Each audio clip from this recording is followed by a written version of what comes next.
Hey guys, Todd here again with HobbyLink Japan, and it's time for another review, and we've got a bit of a different subject to take a look at today. This is not your average Gundam plastic model kit. This is not a Gundam kit at all.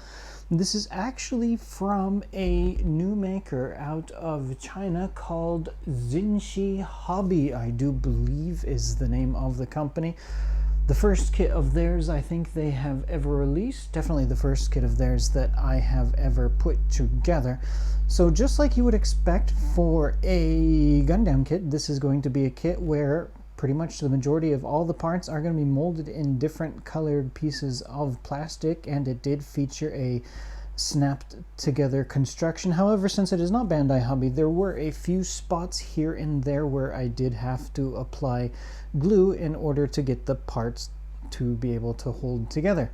All right, so you might be wondering just what exactly are you looking at here, and these items here, this is all from a old classic video game called Metal Slug X. So Metal Slug X is from the Metal Slug series of games, and that was a game series that was developed by SNK. Now Metal Slug X specifically was released in March of 1998 for the Neo Geo MVS, which was the name of that cartridge arcade system. Now they actually did release a version of that for the Neo Geo home system as well, the AES. That was what the name of the home cartridge system, and I believe they also had a Neo Geo CD release at some point. So this game, the game itself, was released over 20 years ago. It would be a 21-year-old game now, but they continue to release Metal Slug X on different platforms. So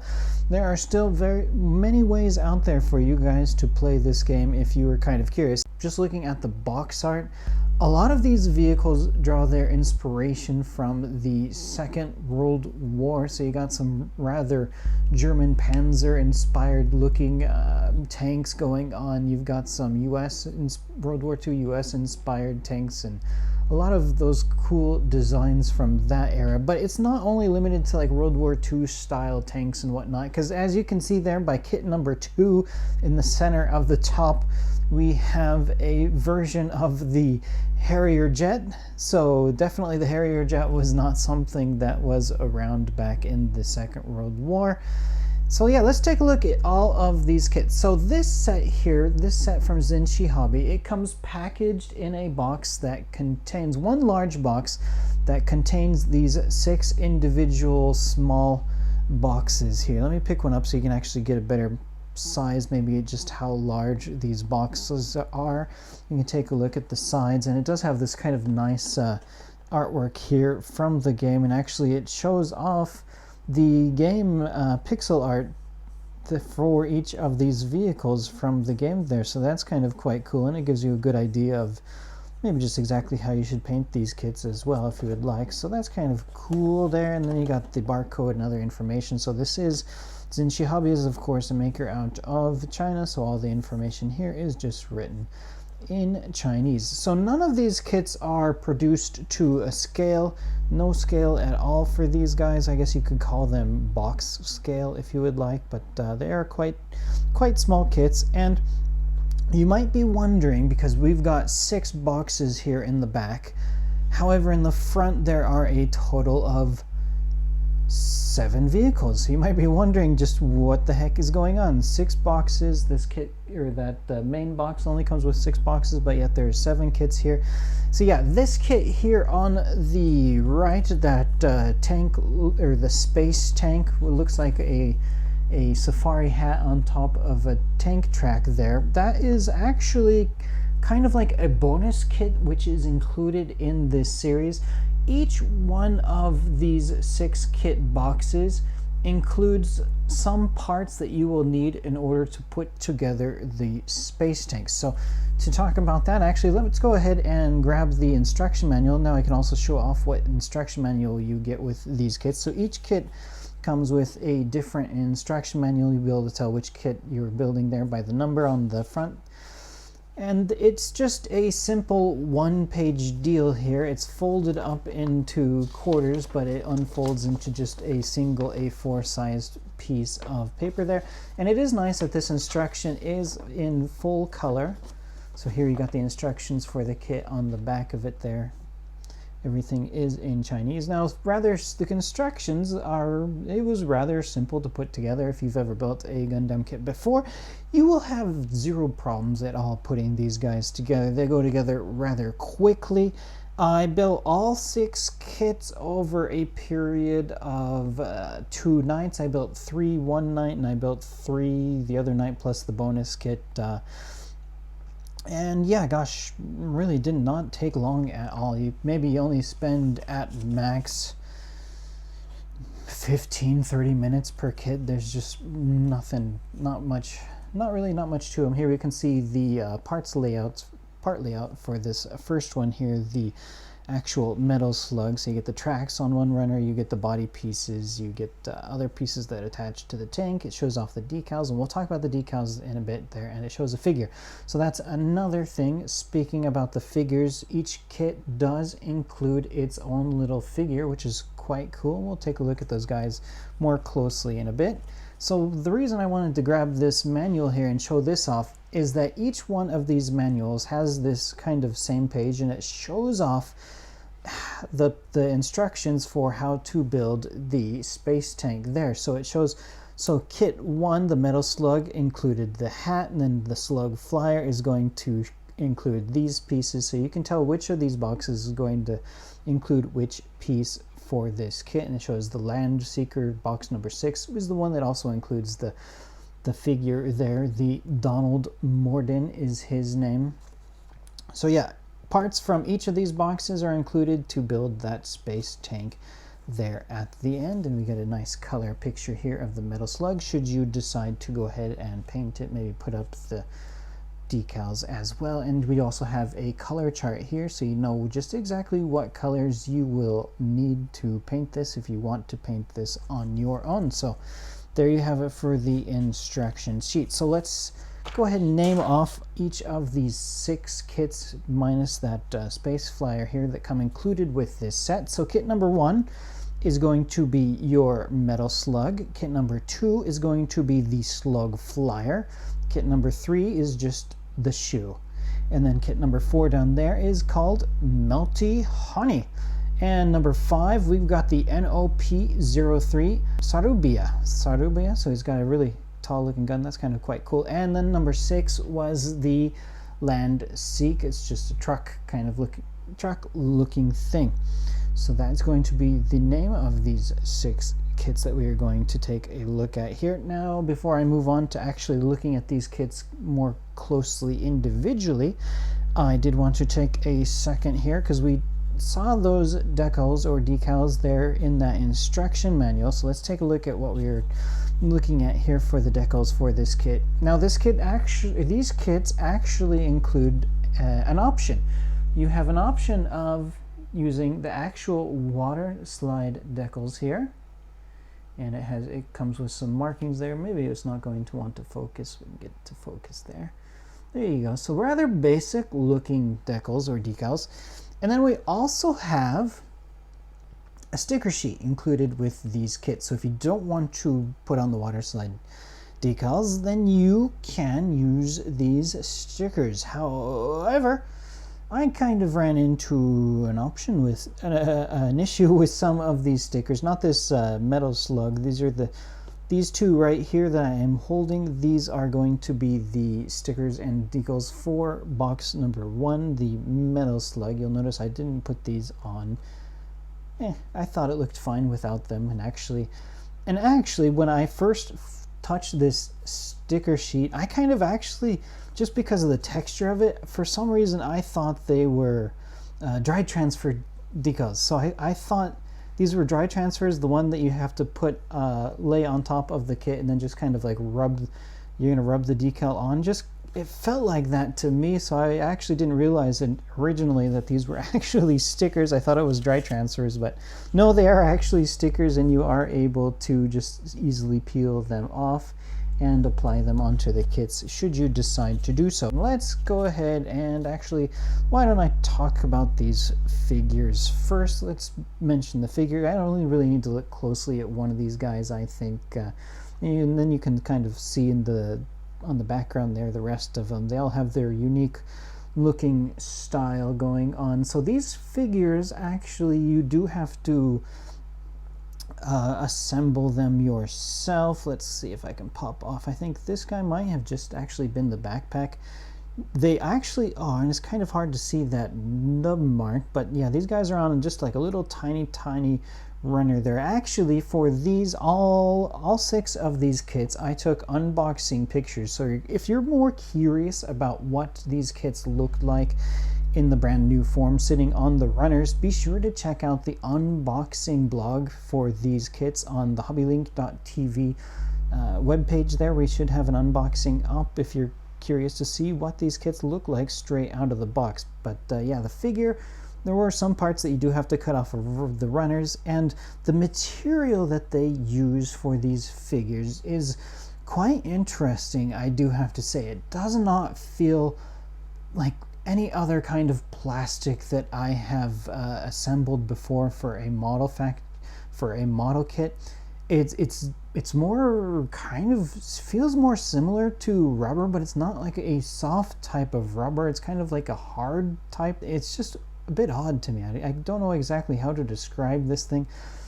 Maybe similar in a way, if you guys out there kind of remember, well, here in Japan they're called Kinnikuman. You got these little tiny wrestling type of pink figures. In America we called them muscle men.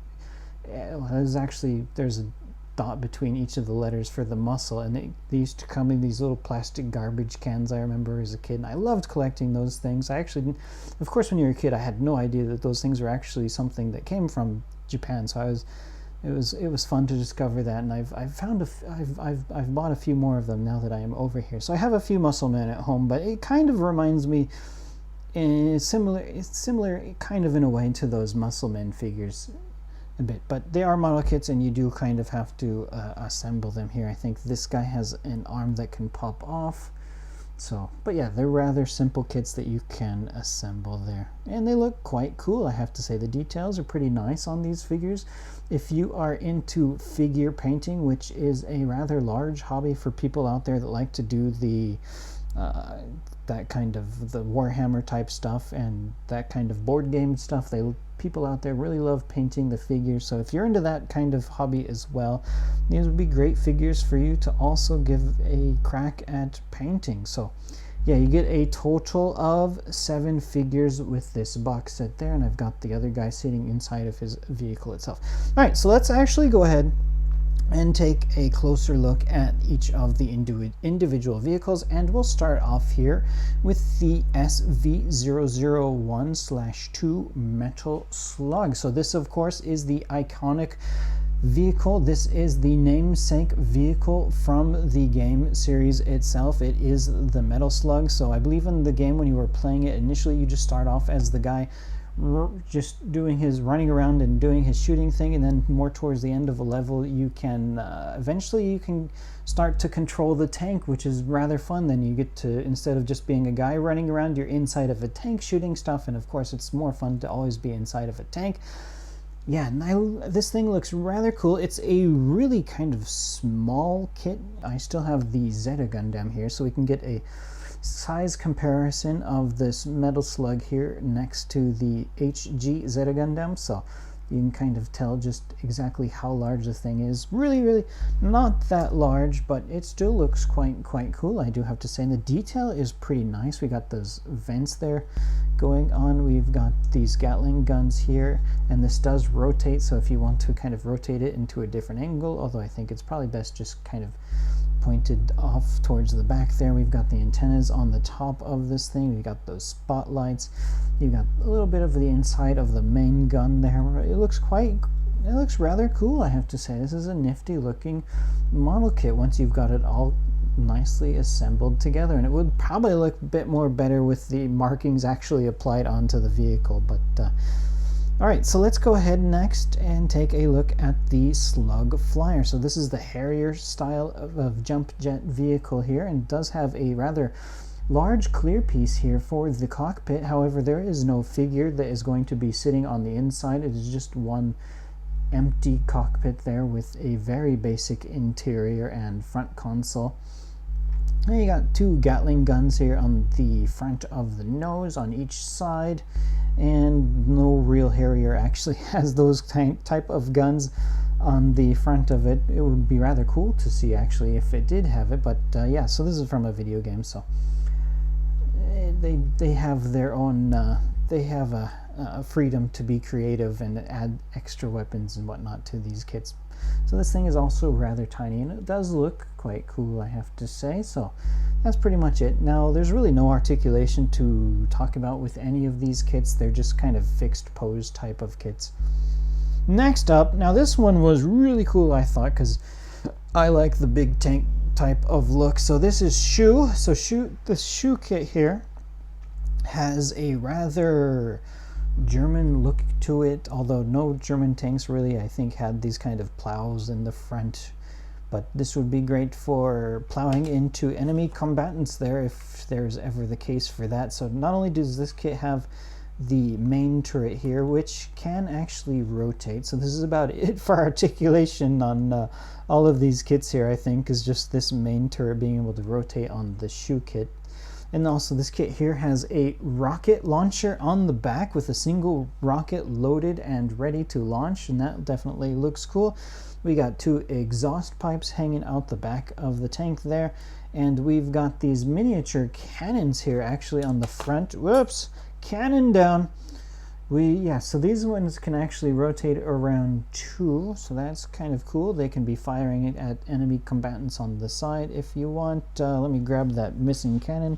This one, you got these side skirts here that are molded in that nice kind of, what would you even call that kind of color? It's not exactly red. It's not really a dark red, an off-red type of color. And of course the tracks are molded in the black plastic. So this kit is definitely a bit larger than the Metal Slug itself. Let's hold these two guys next to each other. You can kind of see the size difference between the Shu and the Metal Slug. So this one is a nice big tank. Definitely looks cool.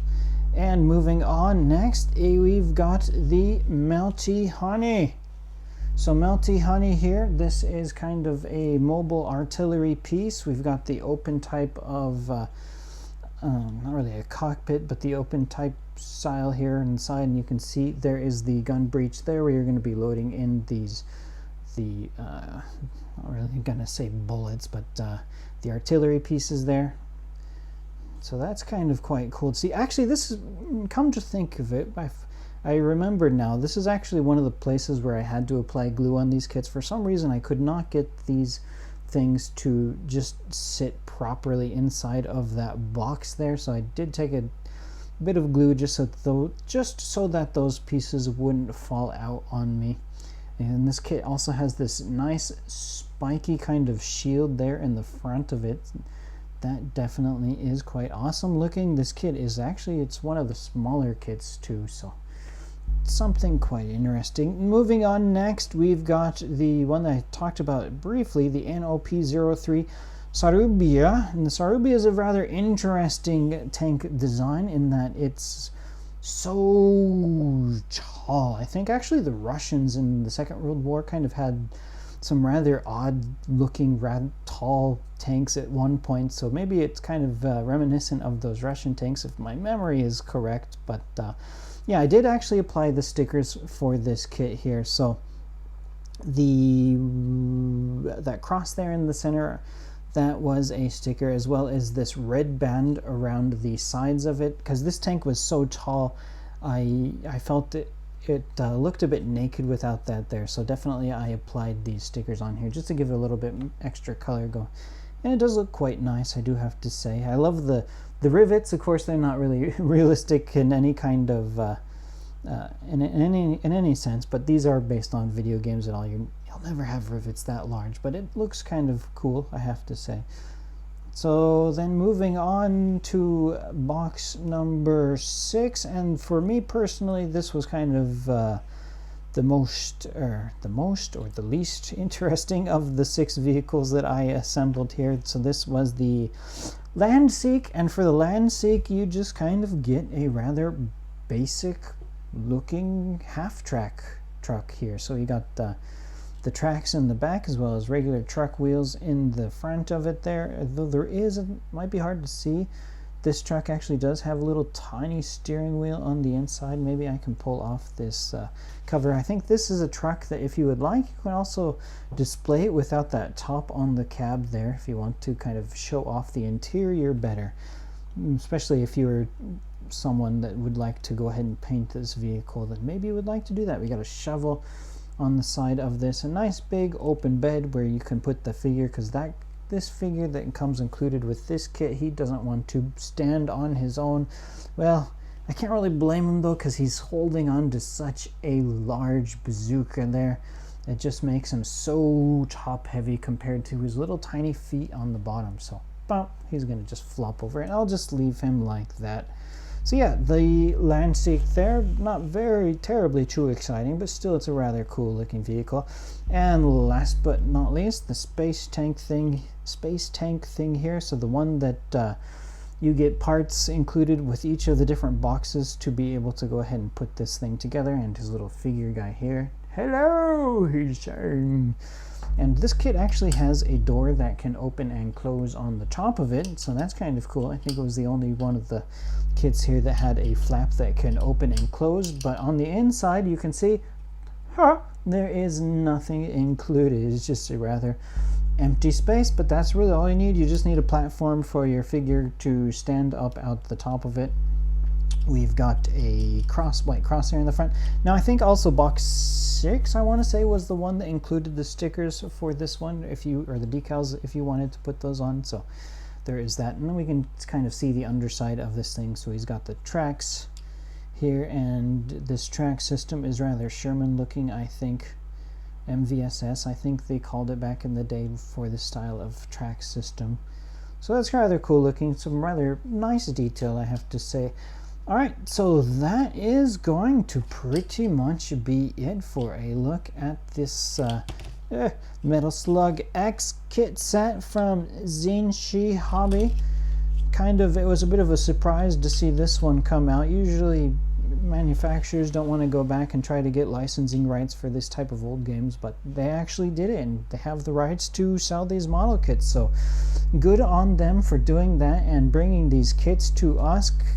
Who knows, maybe we'll get more of these in the future if they sold well enough, because from what I remember, and I think these guys were all just kind of regular units from the series too. I don't think any of these were the boss style, because they had some rather large boss type of armor and vehicle kits in this game. So it'd be interesting to see if we can get some of those larger boss kits at some point. I don't remember the name of it, but I do remember there was one of the bosses in this game. It was an actual land tank, but even though it was a tank, like it had the bridge and a million guns on it, it looked like a land version of the IJN Yamato battleship. So it'd be interesting maybe if we can get like a large kit of that boss kit at some point in the future. No idea if they would actually do it. I'm just kind of rambling on and dreaming here. So we'll go ahead and wrap this video up then. So thank you guys very much for watching. If you are interested in purchasing this kit, we will have a link for that down in the description below. I do believe it might be out at the moment, but I'm pretty sure we are expecting to get more of these here in the future at some point. So if you are curious or interested in getting this in the future, definitely go ahead and place your order, and whenever we are able to get more, we will be able to ship it to you. So once again, thank you guys very much for watching. Hope you're all staying safe, and be sure to stay tuned for more reviews coming up here in the future.